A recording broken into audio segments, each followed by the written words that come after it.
Well, a very good day to you, ladies and gentlemen. Welcome to another episode of the Candy Talk here on Herman Manyora's YouTube channel. Such a pleasure to have you on board. My name is Evans Okinyi and I'm here with Wakili Willis Evans Otieno. Sir, how are you? I'm fine, thank you. How are you doing? I'm quite okay. Yes. And of course, we are still here on the Candy Talk, monitoring how things are taking place in this country. And we are actually more than glad to bring our viewers up to date with the comprehensive analysis of the same, of course, in the wake of all these things taking place in our country. But of course, we're also witnessing a situation whereby Joe Biden has decided to drop his bid for his second attempt at the White House there over there in the United States of America. Those are things that are there. But here we are. Tell me, let's come back to the country here. The president spoke yesterday, and of course, he said that he'll not give room for anarchists. Look at the kind of words that he used therein. And he said, enough is enough here. This also happens in the wake of a certain circular that was actually brought in mid last week by the acting Inspector General of Police banning protests in Nairobi. Let's have it here. The young people are still saying they are going to march on Tuesday. The president saying enough is enough. What do you make of all this entire situation? So who is it threatening? Who is Ruto threatening? Is it threatening? Because the point is this. Article 37 of the Constitution gives everybody the right to demonstrate peaceably and unarmed. Okay. So is it threatening the young people or the Constitution? It should be clear. And announce that I'm suspending this Constitution. And nothing stops him. He can do it, and we'll tell him, where do you get the powers to suspend the Constitution? Okay. Because if he's not saying he wants to suspend the Constitution, so enough is enough, what will he do? He will kill them. Is it a threat to kill the people who are going to exercise their rights to demonstrate? And where does he get the power to kill them? You cannot suspend any constitutional provision here. The demonstrations, for as long as those who are participating and are calling them wishes to have them, Ruto must learn to live with it. There's nothing he will do. So do the words of the president amount to threats? Of course, when you say enough is enough, I will not deal with anarchists. What are you trying to say? See, we have a DPP in office. Okay. If there be any anarchists today, what has he been waiting for? He should have charged the so-called anarchists. Those are political slander. But anyway, William Ruto, we are used to him now. See, he's the one who stood on top of a vehicle and said that, pitisha hiyo kitu haraka haraka. Si walipitisha. And people told him, reject, not amend. So he rejected. So, people told him to dissolve his cabinet. So he dissolved. People told him, Kome must go. So he went. So the question so when he's threatening, who is he threatening? I mean, he can speak as much as he wants, speak tough as much as he wants. But we are a country of the rule of law and the Constitution. And his responses must be within the Constitution. If there is any anarchist, he's free to charge them in court. If there is anybody who has destroyed property, he's free to charge them in court. Use the rule of law. But if he wants to become a despot, he's also free to do so. Okay. And the world, we have enough templates on how to deal with despots.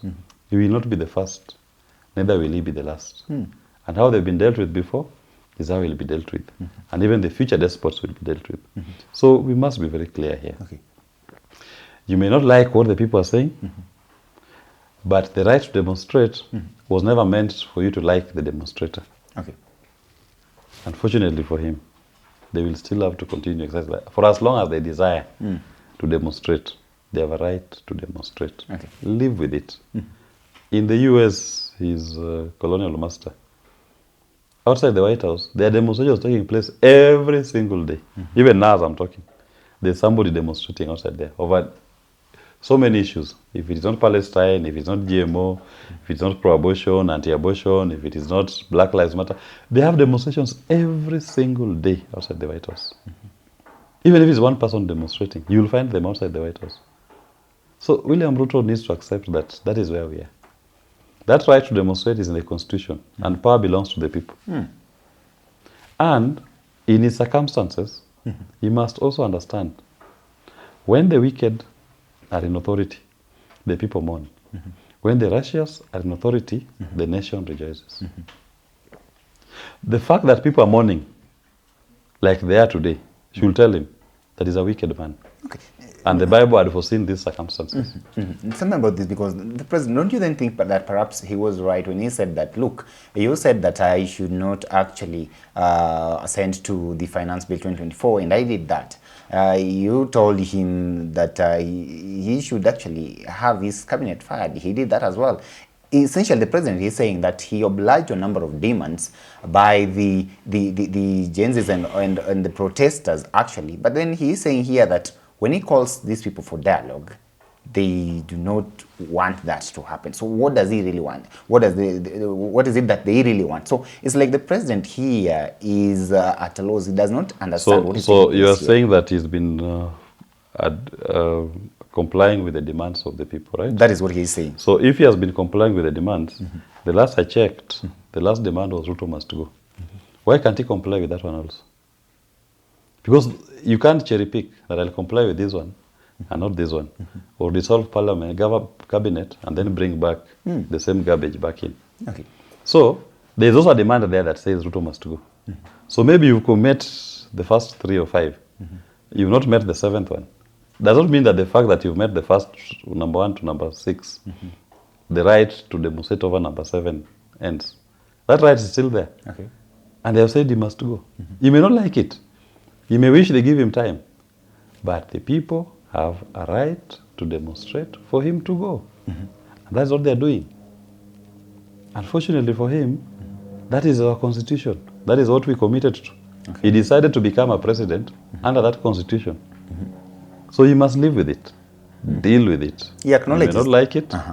Deal with it. Even if it's only one person demonstrating every day, that Ruto must go. That right of that person must be respected. And Ruto should not be frustrated because that person is demonstrating for him to go. Yeah. If he doesn't want it, then let him go. Respect the right of that person to demonstrate and to say you must go, then you go away. Okay. And don't say that there'll be no response. So the country will go into anarchy. There'll be no rule of law. Well, let me tell you. Tell me. When the police have been killing these demonstrators, which law are they upholding? So their response, they've put away the constitution and the rule of law. Now you're forcing the anarchists, or the so-called anarchists, the demonstrators, to tell you what will happen if they go. Let me tell you, the answer is very simple. Let Ruto go, Gachagua to go, Wetangula to go. The Kenyan country will not collapse. The state will still be there. And I say this as somebody who has seen this kind of things happen elsewhere. We have institutions. We have a Chief Justice, we have a Head of Public Service, we have a DPP, we have a police service, we have a military. All these institutions are manned by people. And they have heads of the institutions. What stops them from coming together and meeting, sitting down and saying, we are going to sit down to maintain order in the country and to facilitate a quick election? I know they will tell you there is no IBC. IBC exists up to the smallest ward in the country, manned by constituency election coordinators, manned by an entire secretariat. They have all the ballot boxes you need in this country. They have the personnel, the equipment, the technology. They can conduct elections. Okay. And they can conduct those elections and take the results to the Supreme Court and tell the Supreme Court, we've done our elections, we just don't have commissioners. The exigencies of time, let's take reality. We don't have commissioners, but the people needed to have their leaders. Here, we've done the elections. Here are the results. Validate them. The Supreme Court will validate. If it were that easy, why is it that some constituencies still lack representatives up to now? I'm telling you what should have been done even by now. Okay. That doesn't mean that it cannot be done. Okay. So you are telling me if we go to election and went to the Supreme Court, at the Supreme Court will say because there are no 7 commissioners, now the will of the people cannot be upheld. I mean, let's be serious. There is no challenge without a solution. This is the simplest thing to do. No one should tell Kenyan. Okay. In fact, Gen Zs need to understand this when they ask this question. Don't ask us what will happen after Ruto goes. We will show you the path. Okay. And there's a path. The country will not collapse. The country will continue. we'll have elections, and the people will elect who they want to lead them. Okay, the president is saying here, look, we are a democratic nation, and therefore any problem or rather any dispute that arises must be solved democratically. Does demanding for him to step down here, because I tend to imagine that you saying Ruto must go would mean that the president should step down, Yes. amount to a democratic means of solving disputes? Of course. Democracy, you must take democracy as a wholesome. Don't cherry pick which parts of democracy you want. Part of that democracy is the right to demonstrate, to picket. Part of it is the freedom of expression. And in demonstrating, I can express myself that Ruto must go, and to put pressure for him to go. If the popular will has demanded for him to go, why is he insisting? In fact, the only undemocratic person here now is Ruto, because he now has to resort to importing tear gas and ammunition from Turkey and other countries to come and use them on the people of Kenya. Why? He could have spent that money to import medicines or to put up a vaccines factory in Kenya. Now you are importing money to buy tear gas, using money to buy tear gas. Subject yourself to the will of the people. If the people are saying you must go, what stops him from resigning? That's part of a democratic process. When you recognize that you've lost the public goodwill and the mandate to continue governing, resign.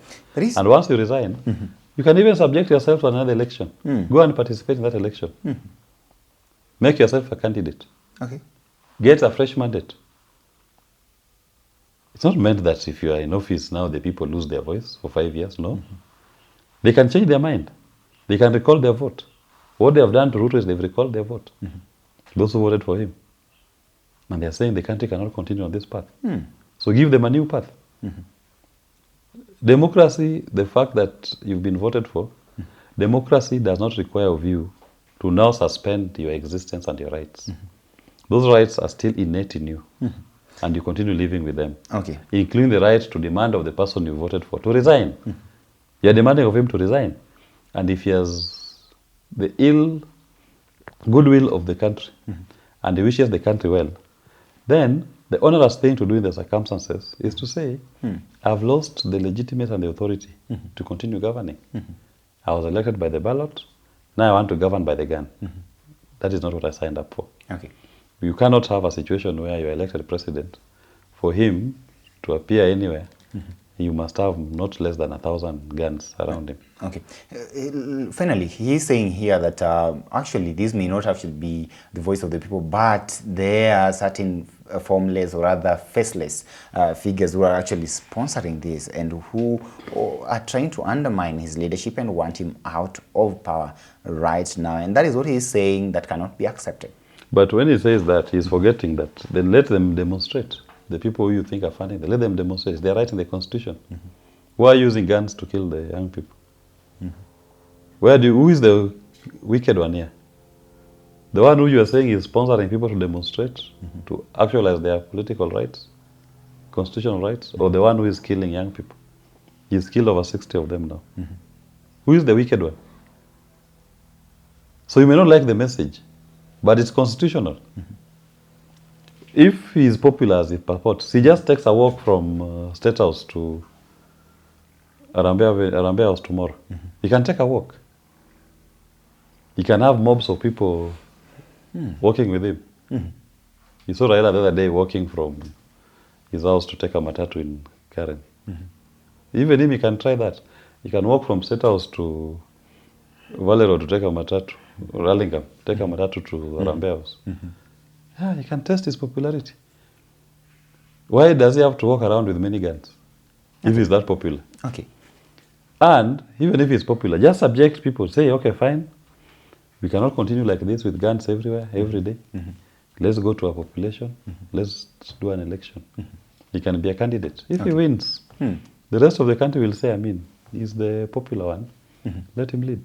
It's more than 1 month since this began. Every week Kenyans work like 3 days a week. The remaining days, people are on the streets, and then we have the weekends therein.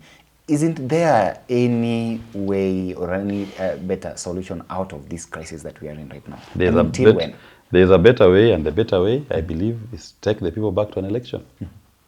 Let the people who are now exercising their sovereignty directly be given an opportunity to donate back that sovereignty to an elected representative. Because the problems that led to where we are were caused by the ones they elected in 2022. No voter is condemned to suffer because the person you elected has turned rogue. Okay. People have a right to recall their vote. You don't have to wait for 5 years. It's constitutional, it's democratic to recall your vote and to say we need to go back to a new system. So just tell people to go to vote. Okay. Get up a new leadership. And Ruto is free to contest. And if he wins, you live and see the country will calm. Okay. But if he doesn't win, the person who is going to be elected, you'll see the country will be calm. Because everybody will recognize that we've had a process where we have elected a leadership that has committed to listen to our voice and to do what we want them to do. Should we expect more demos moving forward? As it were, you expect more demos. Until when? Until the time when the demands of the demonstrators will be met.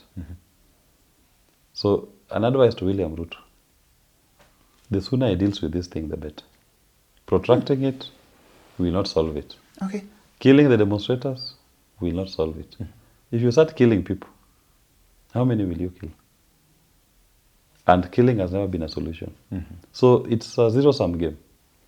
Don't kill demonstrators. Allow people to peacefully demonstrate. Take the message even if you don't like it. Okay. Well, ladies and gentlemen, that is it from the Candid Talk here. I've been with Wakili Willis Otieno, and this is the Candid Talk. Thank you for being part of this family. You can comment, you can weigh in on this conversation and tell us what you think about what is actually going on in the country with regards to the planned demos by the Gen Zs and, of course, all the other generations that are part of these protests that are taking place in this country. Till we have this conversation again, have yourself a lovely day. My name is Evans Okinyi.